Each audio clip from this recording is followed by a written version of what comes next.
What's good, listeners? Welcome to the Chris College Show, Millennial Bunker Edition, programming live out of Los Angeles, California. How you doing, Marissa Pitts? How's it doing, fam? I'm doing fabulous. How are you doing? Hey, I'm doing real good. I always like a good start to a Friday because you know what that means, right? A lot of brand new music. And let me tell you, I know anybody that's a big hip-hop fan, you should be excited because we might as well get going on it right now. We always like to do this at the top of the show because on this day, today, Megan Thee Stallion's brand new album, Traumazine, is out today, including Rod Wave's brand new LP, Beautiful Mind, as well as the game's Drillmatic out today. And I kind of giggled, Marissa. I can't wait to check it out after the show. I guess there's a 10-minute diss track of Eminem that the game came out with called the Black Slim Shady. Hey, so man, he ain't letting it go. I would be careful about going against M. That's what I'm saying. He has killed pretty much, not killed, but you know what I'm saying, slayed as far as lyricist. Everybody who has came after him.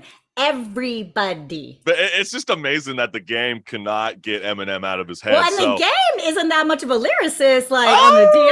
I'll be honest, dude. I'll be honest. Sorry, game. Gotta open up your game. Hey, absolutely. And also, I got to give a big shout out to one of the greatest heavy metal acts of all times. On this day in 1991, Metallica released the Black Album.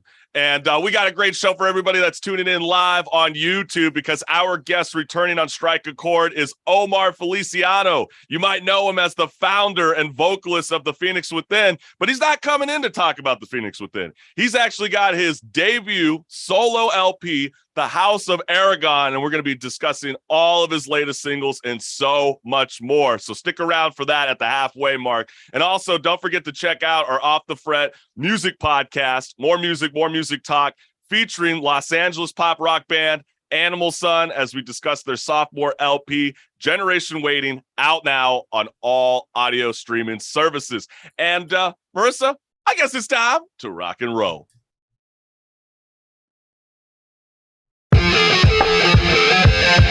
This one's called Say It. I'm beyond livid. That's what's been irking me like crazy. Psycho X. We hope that he grows from this. No, legit, I was trying to figure that out also. Whatever's on our mind, there's something that's been griping. So, I get to just say it. That's my question, Marissa.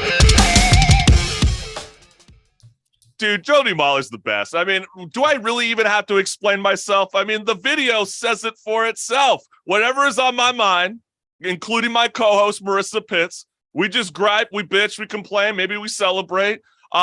We get to decide. But hey, if you're inside the YouTube live right now, join us for the live comments because we'd love to know your reaction as well. So let's get on into it with our first item of business. So anyone who has talked to a teenager in the past 5 years knows that teens aren't spending all their time scrolling through Facebook posts. They're looking at videos, mostly on YouTube, followed by TikTok, according to a new Pew Research study on the social media habits of teenagers. And the first item of business, right? The whole idea that teenagers are not on Facebook.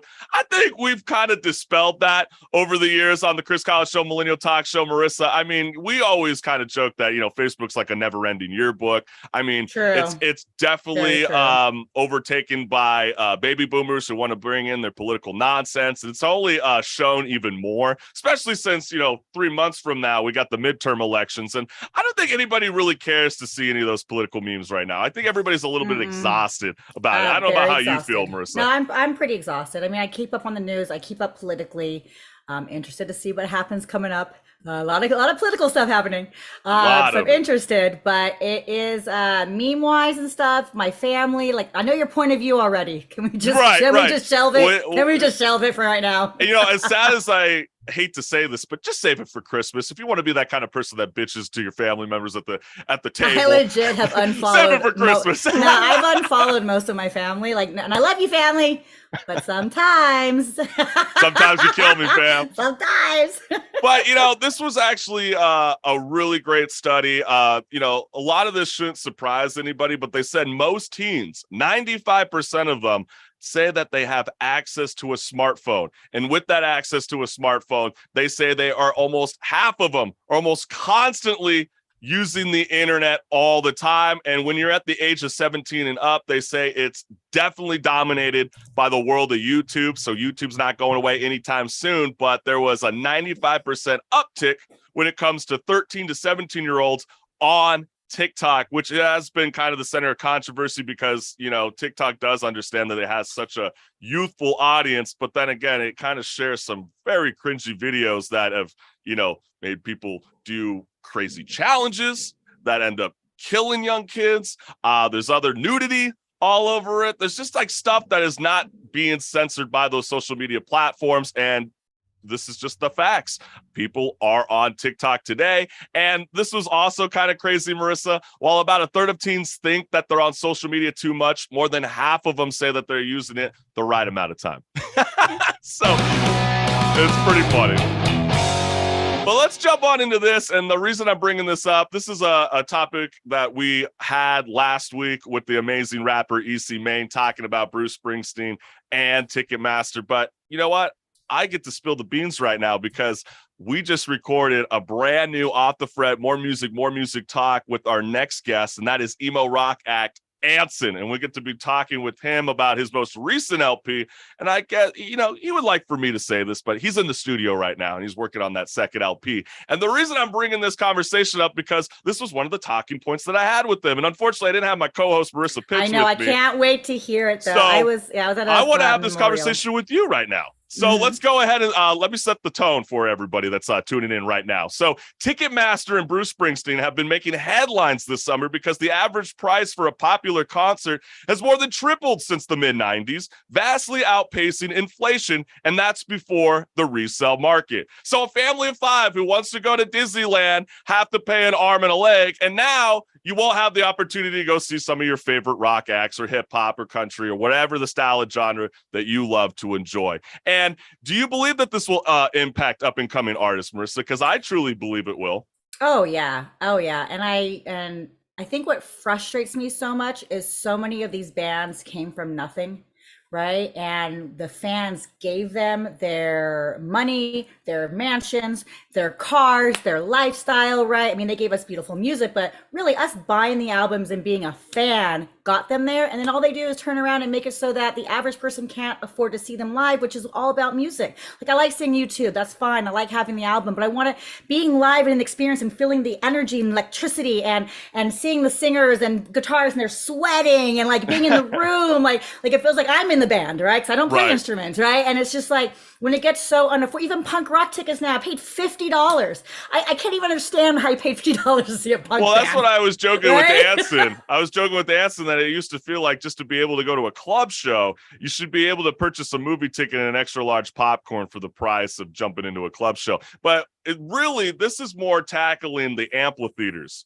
you know what I'm saying, or the Las Vegas residencies, because those are the ones that are going really highly up. And think about it, CCS family. Bruce Springsteen is the cat at the beginning of the year who just sold his song catalog for $500 million. And his manager, not Bruce Springsteen speaking up, his manager is speaking out and saying, hey, we're just following all the criteria. I mean, this is where the industry is going. Well, fuck you guys. No, like literally, I mean, it's totally crazy. And I don't know if you knew this, Marissa, but I brought it up with Anson, but there was a 2020 Justice Department memo that found that Ticketmaster, which is also owned by Live Nation, holds back the vast majority of tickets from the general public for the resale market. So professional ticket brokers, they end up buying these. So, you know, all those messages that you see that say that, are you a robot? Well, they have bots that can bypass this. And I'm going to a concert tonight to celebrate my birthday, Rob Zombie and Mudvayne. And I was really surprised to see how many pink and purple dots there were, which are the resale logo. And then all the blue are the available tickets.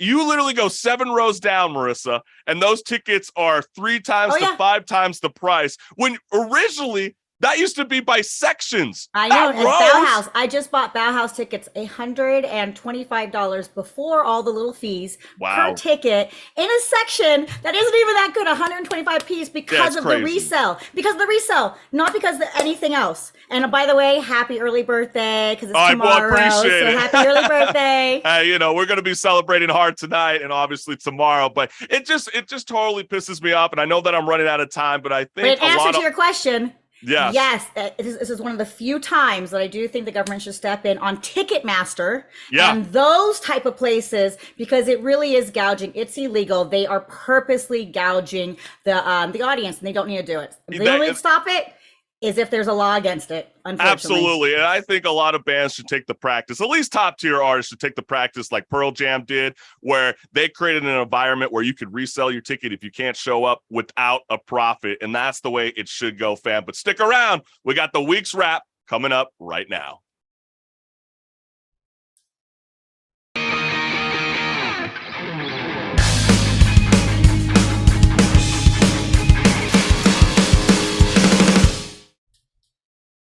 Hey, what's good? This is the week's wrap, where Marissa and I discuss all the latest news that is circulating around the world this week. So here is the week's wrap.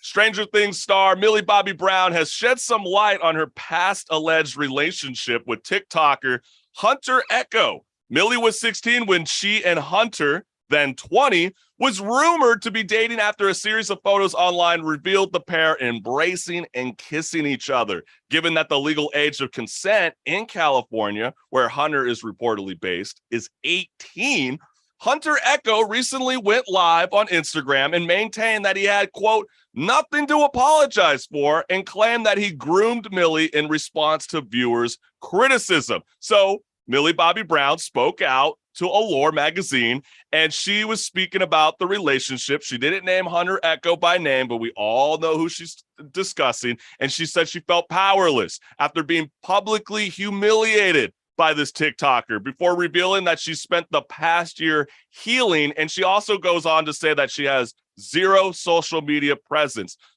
And this is like really, really weird. I feel like we're living in the 1920s treating child stars, and we absolutely have learned nothing. I mean, we always clowning Disney stars for getting groomed when they become adults, but this is a young star who claims that none of her Stranger Things cast or behind the scenes people had any idea about what was going on. She also goes further, Marissa, saying that or not her, excuse me, but Hunter Echo has came out and apologized, but he also rebutted and said, there's nothing illegal about this because I was living in Millie Bobby Brown's house with their parents for 8 months. So to me, well, I California think that's crazy. Also actually doesn't allow the parental consent. And now there is a Romeo and Juliet law. So there is within so many years between someone who is a little bit over 18 and in the 16. So there is a Romeo and Juliet law where you will not get charged because you have people who were like 18 dating a 16-year-old. Do you really think that though? I don't mean to cut you off, but do you really think that? Because I know when I was in high school, right? Senior year didn't even start. I was one of the few cats that just turned 18. I know one of my biggest fear were hooking up with a girl that was underage, and that was tough. There is a Romeo and Juliet law on that the tendency to them prosecute you against it is not going to happen because they were throwing kids in who were 18, 19 in that sense in the Romeo and Juliet. Doesn't mean it's right. I'm just saying it's because they were in the same social circle. Like you're in high school with them. Now, this is a different case. This guy straight out said, I groomed her. Straight up groomed. Used the words groomed in order to have sex with her. I mean, that's insane. Terrible. And even if your parents knew, it doesn't matter. That's against the law. Period. Yeah, absolutely. You know you're grooming. This is dating someone in the same social circle. You don't groom them. Okay, this is a man talking about a teenage girl. Yeah, I mean, just the fact that you even feel like you have the audacity to even jump on with your followers and even say something that sickening should be very alarming. And, you know, anybody that's growing up with a child star today, look out for them, fam. That is totally unbelievably real. But hey, let's go on because we got more on the week's wrap. This was cool. Long overdue. First of its kind. The NBA announced that the organization will permanently retire Bill Russell's number 6 jersey for all 30 teams. NBA Commissioner Adam Silver stated that this move, quote, ensures that Bill's transcendent career will always be recognized. And I know you guys are probably wondering, like I did, it's like there's a lot of players that are wearing number 6 right now. Like, are they just gonna like tell them that they can't wear it this upcoming season? Yeah, no, isn't it? No, they're actually not doing that. Oh, I thought that's what they had to do. I was like, oh, what's ended up happening is like people like Alex Caruso or LeBron James here in Los Angeles Lakers, they will be grandfathered in. but any new player will not be allowed okay. to wear number 6. And also, the NBA jerseys and courts will bear tribute to Russell next season, and he's the first player ever to receive this honor. And I was kind of looking around. I don't know about any sports organization that has actually done this as a whole. So I think the NBA is starting something new. He was amazing, man. Not only he had the talent, the leadership to take people there, but he was also an activist. When he passed away, I even used some of his quotes where I teach, fitness in the morning. It was motivational, where we're talking about it. One of my favorite quotes from him, and I have it here, so I'm quoting, is success is a result of consistent practice of winning skills and actions. And to me, the most important part of winning is joy.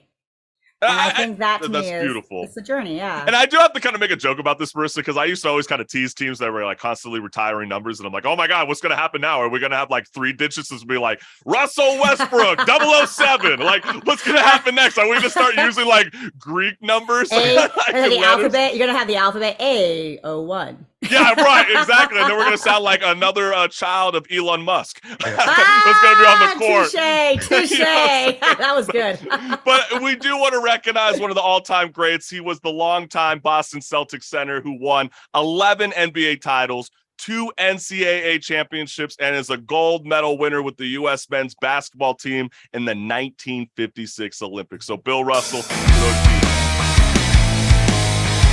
and what is going on social media today? Billy Bobby Brown, and now Tommy Lee wants to get into the mix. So let me set the tone for anybody who didn't see this dick pic that was circulating all over the web. So Motley Crue drummer Tommy Lee is currently trending worldwide on Twitter. And why, you ask? I mean, has he vigorously denied that the internet rumors that he's been using backing tracks on tour? No, that's not the case. Has he fallen down another flight of stairs? No, not at all, friends. The notorious Stickman is front and center, if you know what I mean. Front and center when he uploaded his image of his genitals onto his social media accounts, and no one is entirely sure why he did that. I know Marissa, before the show we were talking, she woke up to the horror. Yeah, I wake up at 3, and then there's an unsolicited dick pic. But the reason, and I know, and I bet a lot of the CCS family's wondering, why are you talking about Tommy Lee's dick pic? Well, the reason I'm bringing it up is it's large. just I think about the women. I would say it's large. Okay. Hey, he definitely. Good thing I got no a female. Shame there. Let me tell you right now. No shame there. No shame there. Good thing I got a female co-host to just spit out the obvious. But when it comes to Tommy Lee and this kind of controversy, there was a lot of women speaking out. And let's go with Hannah Van De Peer, who wrote on Twitter, Tommy Lee can get his full dick out on Instagram, but God help women if they show a semblance of nipple, which is so true. I mean, you could be wearing a white t-shirt, throw some water on you get a little bit of your nip showing, and you could be easily suspended. Some girls have been permanently banned, where they totally set up a whole nother account. And I'm talking about you OnlyFans girls. I'm looking out for you, fam. But isn't this like a totally double standard to see that like somebody that has already kind of gone through this process before? I mean, hello, Tom and Pamela Anderson. I mean, don't you think he would have learned something by now? Should he be prosecuted for doing something so Tommy stupid like Lee, this? Anybody surprised he put a dick pic? It doesn't follow Tommy Lee enough. But just because he's a rock star, does that give him the right to be able to do that? I didn't say I gave him the right. I'm just saying that, it's Tommy Lee. Like, I'm not surprised I saw Tommy Lee's dick on Instagram. There's some people like, oh my God. Like, because there's people under the age of 18 that I'm sure that follow Tommy Lee, and then they wake up and they go, what the hell is this? I didn't say it was right. No, I know. I wasn't surprised.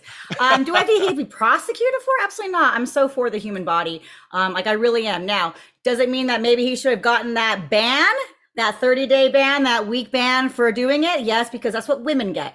Because imagine, imagine if I play devil's advocate here, and let's say that we know that this guy is a serial rapist, and you know how that's a real thing. They get out of jail, that they have to let the city know that you have a serial rapist living next door to you. What if he jumped on social media and jumped on IG story and flashed his dick like that?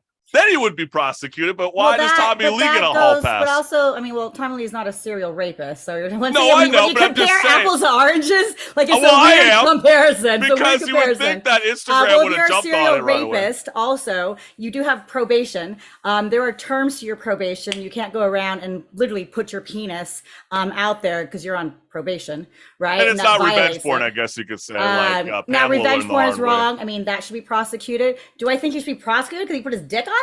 No. You know what I mean? Should he probably get that 30-day ban to keep it the same semblance? The 1-week ban that women get for showing their boobs or having their bikini top too small and you kind of see the areola. Do you know, stuff like that? Yes. Having no backlash is a problem, right? That's what people are talking about. There's no backlash. Yeah, like it's actually being kind of celebrated by women. And I guess maybe women are trying to say that, hey, Instagram, lighten up a little bit. Like, let's be like Twitter and just show the nudies and kick the kids off, I guess. But switch it up. It's weird. But this is a story that I don't think is being discussed enough, especially since we have an administration that is heavily pushing for green energy. So let me kick it off right now, because some of the world's richest men, such as Jeff Bezos, Michael Bloomberg, and Bill Gates, to name a few, are funding a massive treasure hunt complete with helicopters and transmitters on the west coast of Greenland. And you might be wondering, why Greenland out of all places? Well, the climate crisis is melting Greenland down to at an unprecedented rate, which in a twist of irony is creating an opportunity for investors and mining companies who are searching for a trove of critical minerals capable of powering green energy transition. And when you first hear this, Marissa, what is your current state of thought? That I wish I was rich and had a helicopter to go stake claim on Greenland. So you don't mind, like you don't see a little bit of this hypocrisy. What's going to happen anytime that you have money or world powers and they see a land that they feel is not somebody else's, whether someone lives on there or not, they go in and they stake their claim and they make their millions and their trillions and their billions, and then their families are set up forever. So would I like to have a piece of that pie? I would. Like, I'm not gonna lie, I'd like to have a piece of that pie. I know that they're looking for nickel when they're out there in Greenland, but like it's because they're used for the electric vehicles. Like we don't have enough nickel. No, and I understand that, but I guess let's bring it to our current state of California, right? We're not even allowed to frack in our country because it's oil, but because they're not looking for oil, it's okay for them to dig up the ground and break down the environment because of the advantages of the climate crisis. Can someone make that sense to me? I mean, I just never understood that. I mean, they're saying that like to buy a brand new electric vehicle is like 40 to 45,000. And I feel like, yeah, we definitely need to move towards a greener way, but like anybody who thinks it's going to happen in 10 years is crazy. What they need to figure out is how to reuse our batteries. So all we do with our batteries, all we do with all that nickel that's made with those batteries is they go into a landfill and they poison the earth. So what we need to do, instead of digging for new, which they're always going to do that. Like, remember we had that conversation. But we have to figure out how to reuse what we have. Yeah, we definitely had that conversation with independent presidential candidate Brock Pierce, who's also a crypto billionaire, and Eddie Scarry, who's a phenomenal writer right now currently for the Federalist. And, I mean, you definitely bring up a great point. We can't even bring a lithium ion battery on a flight because it might potentially blow up the plane. So if we can't figure out how to recycle basic plastic or basic electric batteries, we're in a world of hurt. But you know what? This is definitely something you should follow, and hopefully they aren't damaging Greenland too much. This is, one of the more, I don't know how excited I feel about this. Obviously, I hope that California votes that gambling becomes a real thing. Online gambling, excuse me, because, it's basically, if it gets legal here in the state of California, it's most likely going to go out to the rest of the 50 states, and it's going to be an amazing thing. So let me set up the pace for what's happening right now in this week's wrap. So social media personality and Disney Channel star turned professional boxer Jake Paul is getting back into the media business, and he's doing it with a sports betting twist.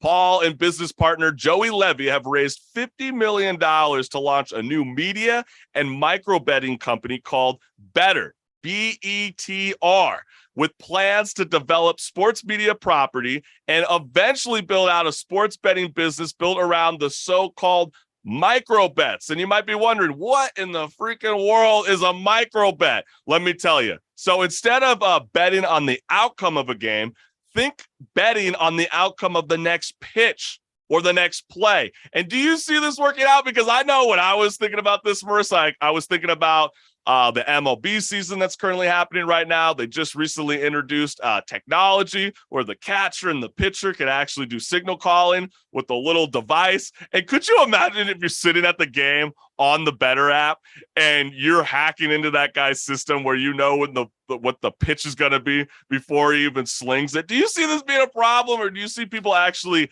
jumping on this hype train? Oh, people are going to jump on it. Is there going to be a hacker here and there? Probably. Come on, kids are amazingly smart. Can't stop that. But the excitement of it, and it's all because, and this is my opinion, fantasy football, right? Once that came up, people stopped cheering. I mean, they always had their team, but they actually stopped cheering for the team to win because they had players on other teams and they wanted that player to get those rushing yards or that block or whatever it was. And it became more about the individual and them building their own thing. And I can see this exact same thing translating into other sports with this. I'm excited. I think it should go forward. I think it's another avenue of sports, entertainment, money. That can be spread within the state. I mean, obviously not, that's the gambling one. This one's not the state. But as far as just enjoyment and having fun, I'm for it. And I think, kudos, Jake Paul, for stepping on this. I was going to say, I think you definitely have a point. Better's been around for a quick second. Actually, Better was trying to promote themselves as like a social media app where like you can bring all your friends together. And then like, if you felt like Marissa didn't trust me to actually pay her when I made a bet that I failed on, well, you put, credit into their app, and then once the bet goes through, then Better deals with the whole betting situation. And I feel like that was such a smart move from Better, because what they really did was they built up an audience, and then once they built up an audience, they realized, hey, we're not making any money, so how do we do it? We got to come in with a twist. So microbet is here, and now they're going to be pushing it to the forefront. And maybe after all, you might be watching the FedEx playoffs and you might be going, hey, Rory McIlroy, you're on the 17th hole, but you ain't going to make that birdie. Hey, that's it. All right. Our last topic for the week wrap. Game of Thrones star Sean Bean is facing backlash after saying that on-set intimacy coordinators can inhibit an actor and spoil the spontaneity of sex scenes. And Bean, who played Ned Stark in the hit HBO series, stated, quote, "Somebody's saying, do this, put your hand there while you touch his thing," the actor said with a laugh. "I think the natural way lovers behave would be ruined by someone bringing it right down to a technical exercise," he added. And I don't know why we're doing this, Marissa. I mean, is this to make sure that Neil Patrick Harris doesn't cry on set? I mean, what's going on? I mean, he recently came out saying that he had a very uncomfortable time with director David Fincher on Gone Girl because when they went to go do, if anybody's seen the film, it's very violent when that moment comes. When they do the sex scene, it's very, very rough. It's awkward. That's what the film is meant to portray. And obviously you'll know it if you've actually seen the scene. But I guess David Fincher was not happy with the first take, that he said, literally, you two go in the back room, go rehearse, and then come back, and then we'll see if that works. I can only imagine as an actor and actress how awkward that's got to be. So is that what the intimacy coordinator is here to do, or is it really to protect the actor? No, an intimacy coordinator is to protect the actor, and especially as a female who has been put in positions, and this is not on set, but in positions just in real life, feeling pressured, not being able to say no, not being able to use a voice, right? And this is just on an intimate relationship part, let alone with a bunch of people around you staring at you, right? And feeling like, what if you're not that sexually gregarious, right? What if that's just not who you are, but the character you're playing is? Okay. And someone saying we should be spontaneous, like Ned Stark, personally, like, F you, dude, because you know what? Not everybody can feel comfortable in their body sexually. And having an intimacy coordinator there takes out the personal aspect of it. It is a job at the end of the day. That person's not out there blowing your dick behind the closed door. Okay, it's a job, but they're getting a paycheck. Intimacy coordinators to me is a must. I think is great. How much they're used can come down to the actor, right? If things are vibing and we're good and we got that chemistry. Now, like Neil Patrick Harris, you know, he hits for the same team. Well, you know what I mean? Maybe his chemistry was off, but that's different, right? Well, the reason I brought up Neil Patrick Harris is to try to make a point to the CCS family that even the most experienced actors have a hard time doing sex scenes. And I remember when I did my first feature film, shout out to producer Kevin Fox. He was actually on the very first season of the Chris Collins Show talking about the Blair Witch Project. And when he wrote his film called Do Over, there was a kissing scene. It wasn't a sex scene, but I always thought he did a great practice on set where the concern that you just brought up, everybody of the crew members, they're all behind the scenes. They're all watching us. It's like, no, if you're a grip, if you're a light and you just set up the scene, get the hell out of the room. The only people that need to be in there is the director, the cameraman, and the assistant director. Other than that, everybody get the fuck outside because we want to make sure that this is a safe space for the actor to be able to fulfill the scene and make sure that it's great. But hey, stick around. We got more left on the Chris Collins Show, Millennial Talk Show.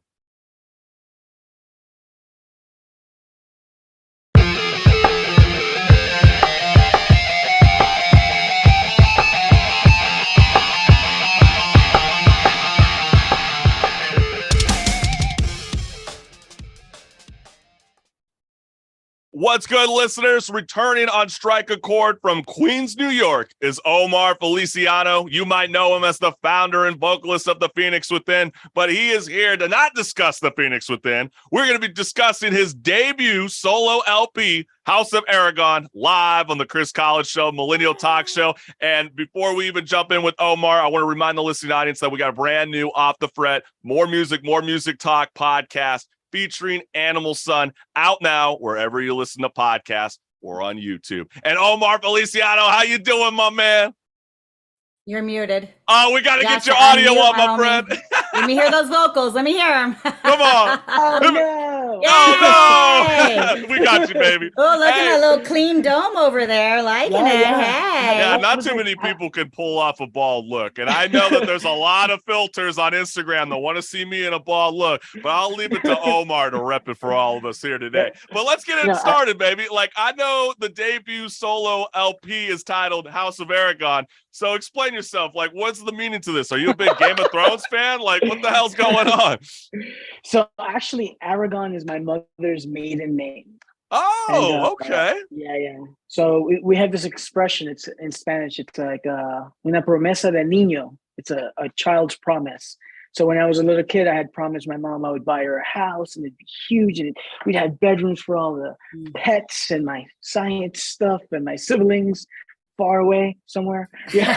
on the other wing, far away. The one without the furnaces and stuff. So I never got around to buying her that castle.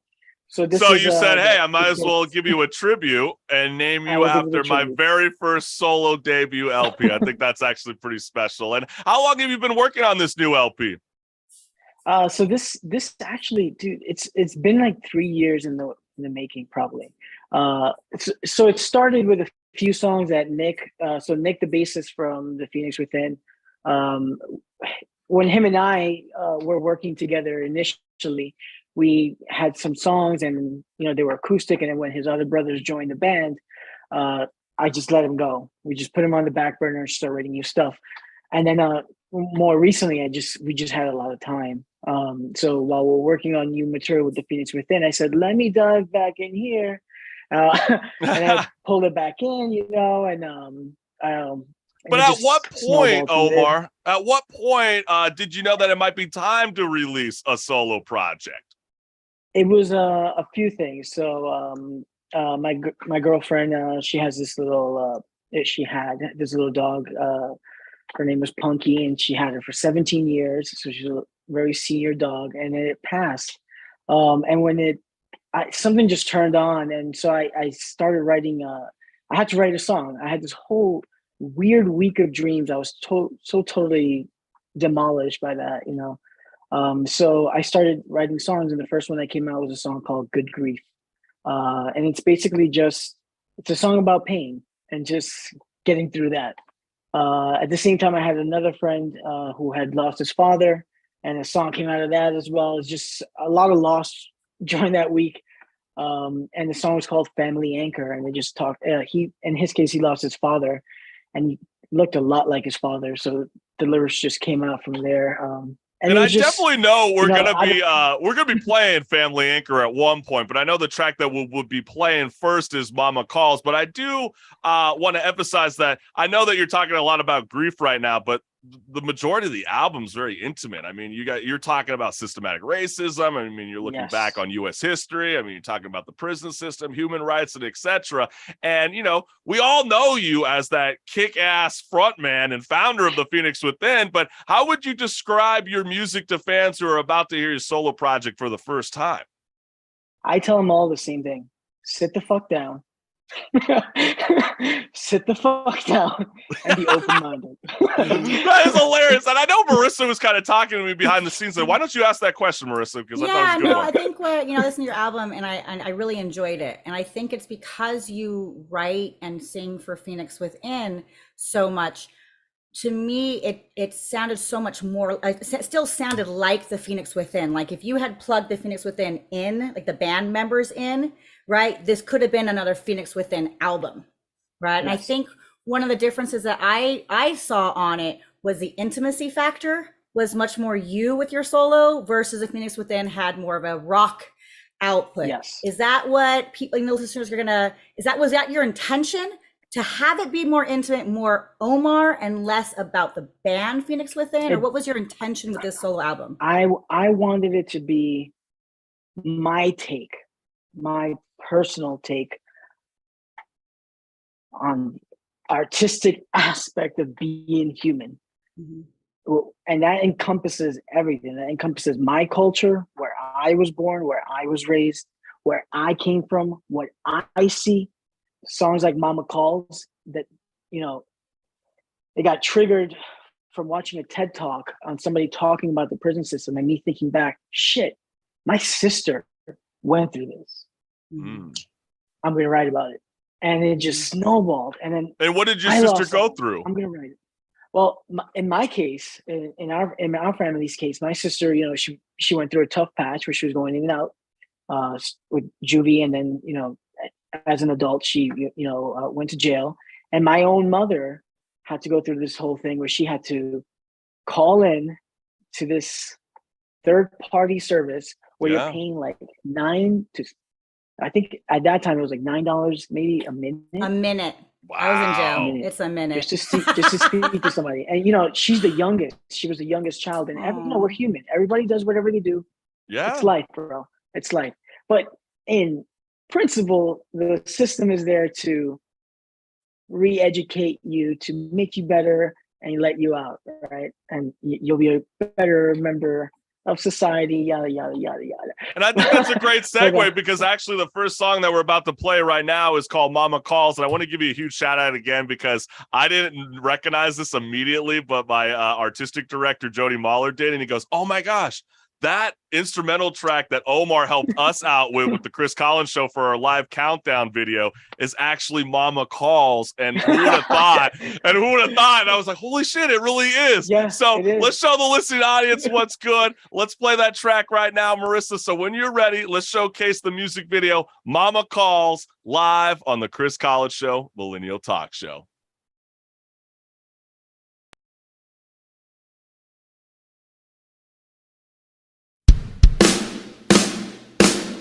Mama speaks to her child in the dark, 'cause she can't pay utilities with what they charge for a call. She'd rather spend her life with no lights than another sleepless, restless night, wondering if her kid is safe. They make your license plates, they make your face mask, they make your sanitizer to keep your hands clean. They fight fires in the wild, they pick cotton in the fields, they make billions off of them while they remain caged. speaks and I feel so alive. She lifts my spirits up. She fills me with hope and love. Yeah, when I get out, I promise you change. A brand new me outside this cell. A brand new me outside this hell. They make your license plates. They make your face mask. They make your sanitizer to keep your hands clean. They fight fires in the wild. They pick cotton in the fields. They make billions off of them while they remain caged.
That is Omar Feliciano, and that is his track Mama Calls, and you can find that on his solo debut LP, House of Aragon. And this is Strike a Chord, where if you physically or digitally pick up that record, you're going to know these tracks. And Omar, I know the next track that we're about to be playing on Strike a Chord is your track Snap, which is a heavily political song with the lyrics starting out with, another white boy shoots a school, another white cop kills a black man, the war on drugs rigged to jail us and steal our voting rights. So, I mean, it really kind of just smacks you right in the face, like right when the song starts. So what is the message that you want to convey to the listening audience?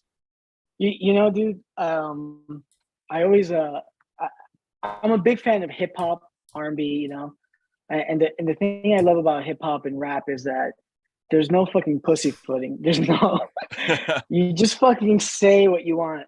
And that's that, you know. And one of the things that drove me to rock, you know, punk rock or whatever you want to fucking call it, rock and roll, is say it. Just say it. What does it feel? What are you saying? You know, what are you trying to get through? And this was just straight up. This was a cluster of influences. There's a book called The Prison Industry by an organization called Worth Rises. It was a few things. I had just finished reading a book called The Burning. I finished reading a book called A Problem from Hell by Samantha Powers. You have read some thick books and heavy. Those are heavy subjects. I mean, it's cool. It's great, but wow. Are you doing a mix of back on too? COVID reading. We're back on COVID reading. Okay, those are thick. But I know there's a point in the pre-chorus where you put it, how long till we snap? So how long do we snap? I don't know. And again, it's not like I'm just saying it. I'm just telling you, like, hey, I'm just reporting it. Technically, I didn't say anything new. I'm just saying exactly what's happening.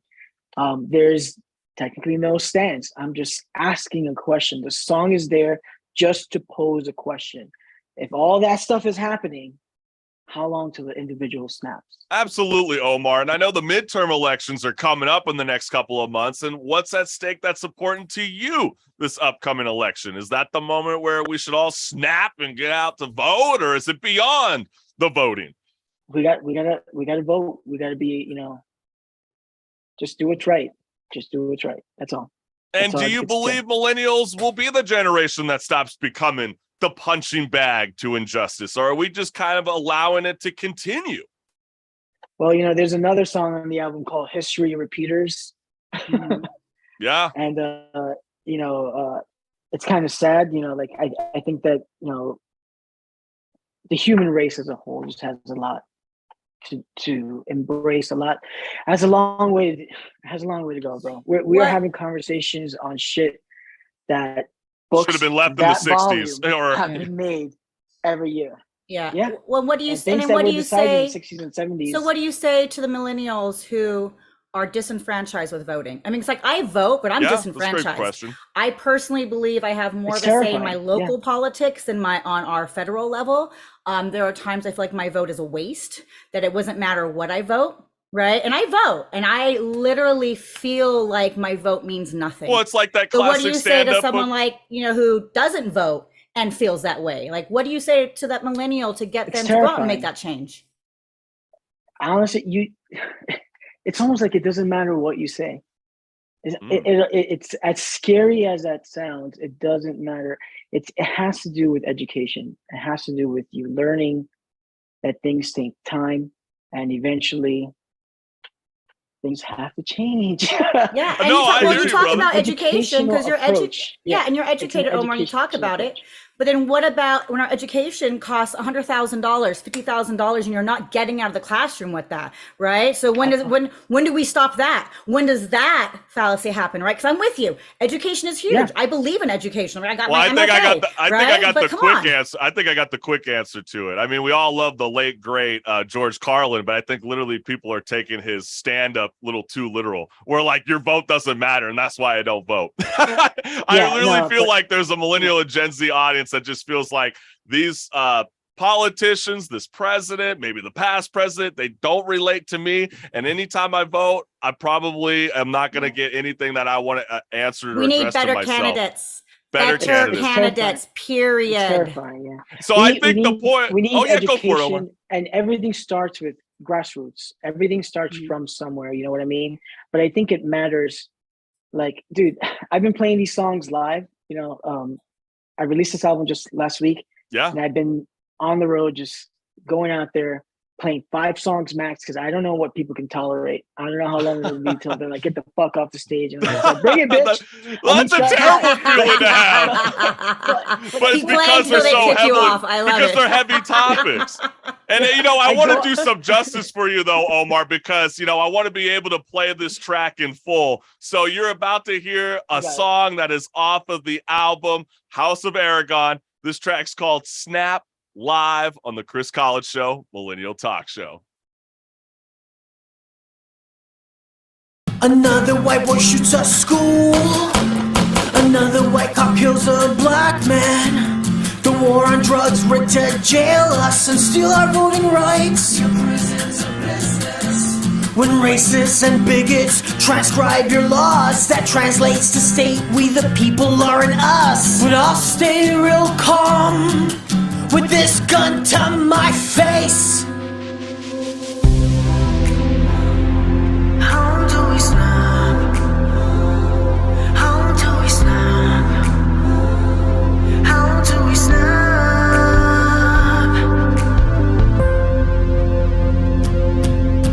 You enter our countries, you line up your pockets with our blood and our work on our soil and our backs. You don't pay our taxes, you don't help our poor, and damage our ways with your proxy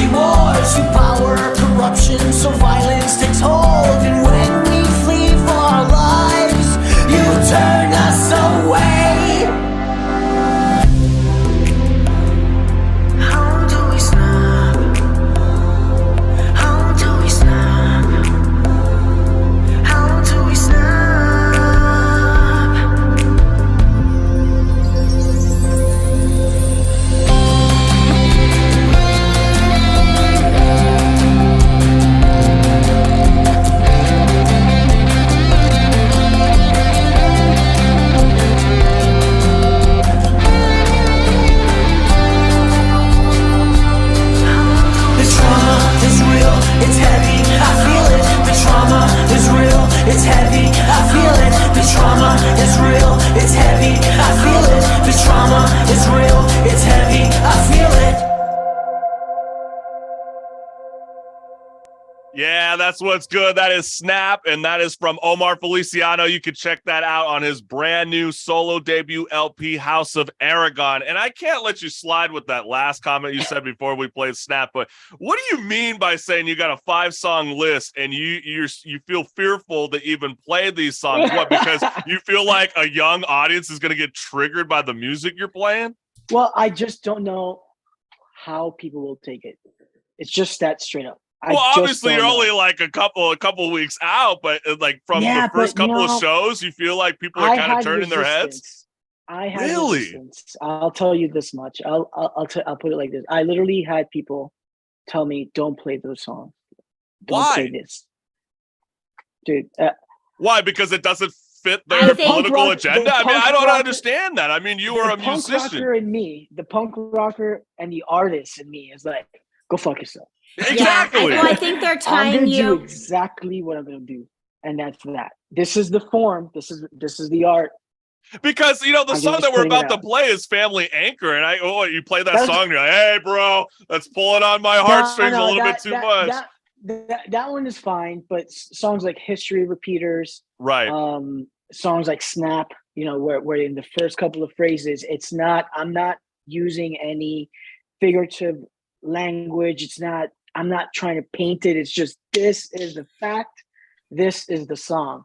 And as I even tried to color it, like the chords that I was playing it, giving it like that kind of like 70s hippie vibe at first, where it's just like, a little, and then it starts going to that punk thing. But like the message is still the message. I wasn't trying to wash it down. Do you think it's because people associate you with the Phoenix Within, and that's really not that? Phoenix Within doesn't have that hardcore of a message. You guys have messages, don't get me wrong, but not that much in your face. Do you think the pushback is because they see you as the Phoenix Within and are afraid that's going to hurt the Phoenix Within? For sure. That's definitely one of the factors for people that work within the team of the Phoenix Within, for sure. That they're just like, I don't want to be associated with this. That's you. And again, and that kind of helped me also hone in to say, I'm going to release a solo project. This is everything intimate. This is it. I'm putting it all out, and I'm going to put it. I'm only kind of giggling right now, Omar, because this kind of reminds me of like Rage Against the Machine coming back, doing their reunion tour, and you got all these like they just canceled some of those dates. Yeah, but they had like new conservatives coming out going, I can't believe they're so political, and it's like, they've always been political. What are you talking about? You're now just catching on. But we do want to leave it always. Right? Sometimes I'll hear people play riffs, and I'm like, do you know what they're singing about?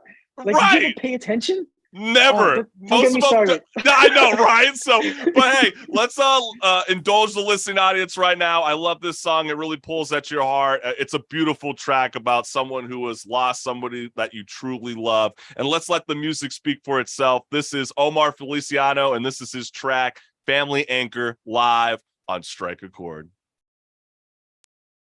I know I swore I wouldn't cry, but tonight's the first time in a while. You know that birthdays can be hard.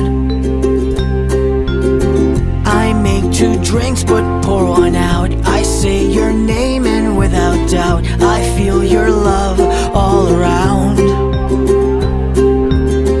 From you I learned that friends were family, and your family, they mean everything. I've got your eyes, I've got your smile.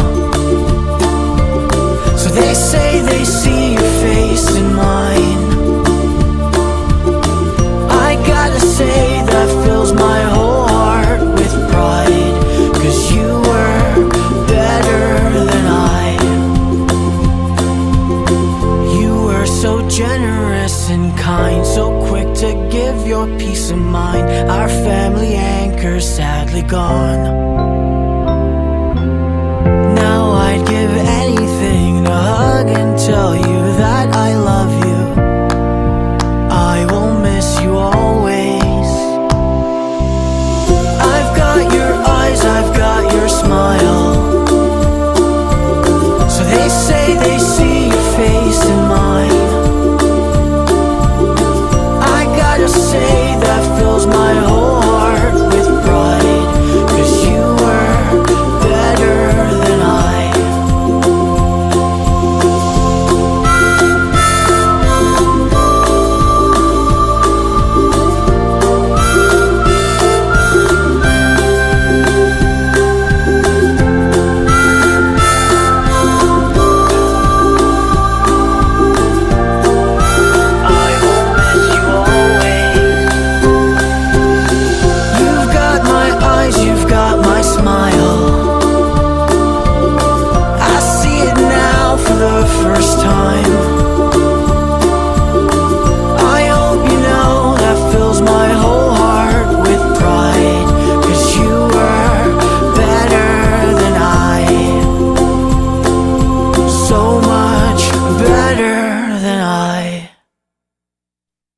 such a beautiful track. You can find Family Anchor on Omar Feliciano's solo debut LP, House of Aragon, and congrats on the release. You can find that on all audio streaming services. And Omar, we got to follow you on social media, right? I know you're on Twitter on Music by Omar. You can follow the Phoenix Within as well. Got to give them a huge shout out. And Omar, can't thank you enough for joining Strike a Chord on the Chris College Show, Millennial Time. Thank you for having me. Thank you for having me. Hey, always, fam. And keep in touch, brother. Love to hear more from you.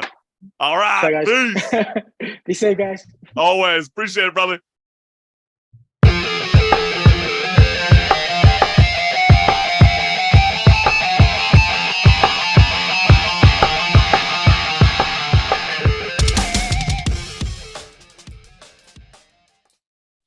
This is What's Good, because there's so much negativity on channels 2 through 11. So Marissa and I, we like to break the mold and let you, the CCS family, know what's good. And it's not every day that good sportsmanship is put on display. And while sports bring people together from all walks of life, great sportsmanship transcends the game that sports fans enjoy and love. And a scary moment during a Little League regional tournament turned into an inspiring display of sportsmanship. So, Marissa, if you got the clip, let's roll it now. Here we go, Juan. Oh, look out. Gosh. Oh, my God.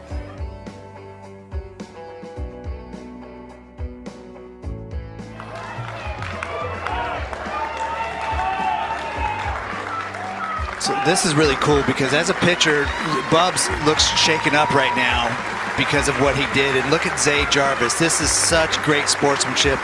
He wants him to know that it's okay, that he'll be fine. Hey, Bub. Look at, look at me.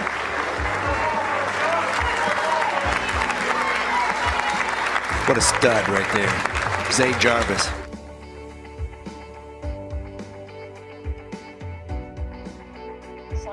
To go over there and make sure he's all right, make sure he knows that I'm all right, and really just encourage him.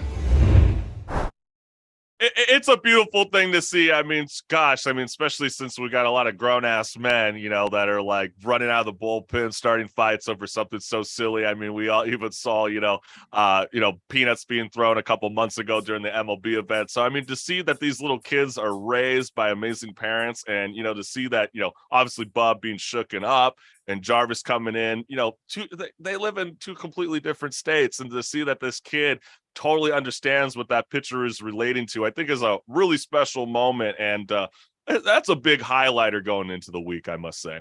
Oh, yeah, especially with him realizing like how shooken up he was. And he went to comfort him, even though he's the one that got knocked in the head versus just being angry. Like, that was cool.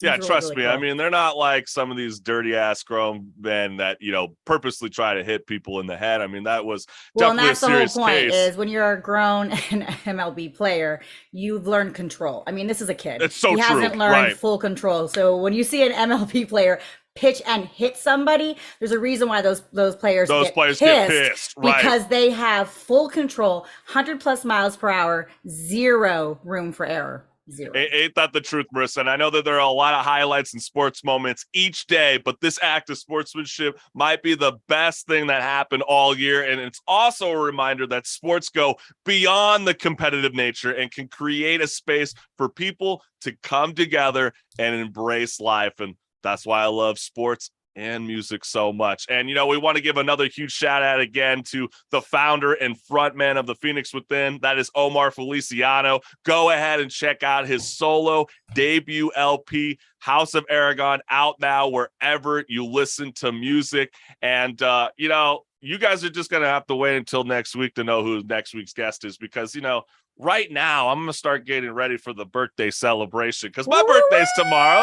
We don't have to say the age. No, just kidding. I'm going to be 29. I'm excited for it. I'm actually going to go see Rob Zombie and Mudvayne tonight at the Irvine Amphitheater. Jealous. So if you guys are there, come and say hi. Come and say what's good. Love me some Rob Zombie. But since I don't have a Just Talking guest or Strike a Chord to hype you guys up on, I do want to let you guys know that Anson, Ali, He's going to be joining us for our next Off the Fret, More Music Talk podcast. But you can also check out Animal Sun right now on our YouTube channel. And if you like what you're listening to, go to thechriscollinsshow.com and become a member today and get that free CCS t-shirt. For now, enjoy the weekend, put on a lot of sunscreen, and buy a bottle of aloe vera. I don't know. Don't turn into that strawberry shortcake. Be the lemon cake.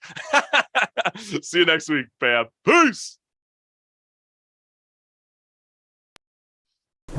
What's good, party people? Chris Collins Show presents Music Storm 2022, hosted by Chris Collins and Marissa Pitts, featuring Royals, Hurricane Highway, Cannibal Kids, Amanda Cooksey, Astoria State, Kid Dad, Resounding, Sleep Cycles,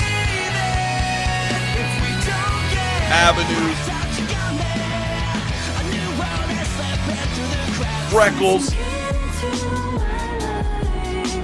Weather Worn, Just True, Sophia Marie,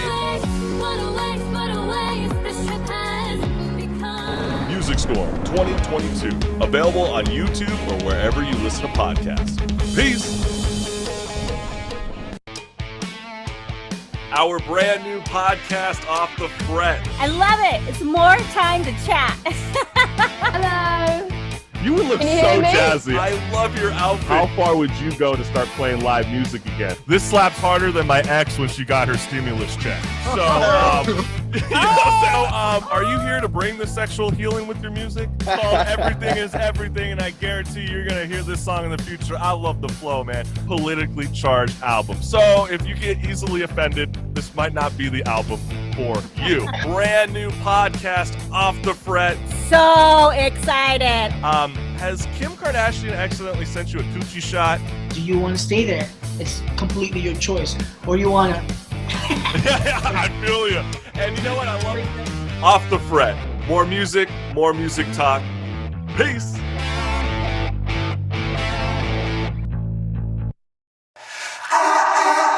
What's good? I'm Chris from the Chris Collins Show, Millennial Talk Show, featuring Animal Sun. This 4-piece pop rock band is blowing up the charts with 100,000 monthly listeners, releasing their sophomore album, Generation Waiting, on July 27th. Joins Off the Fret. More music talk.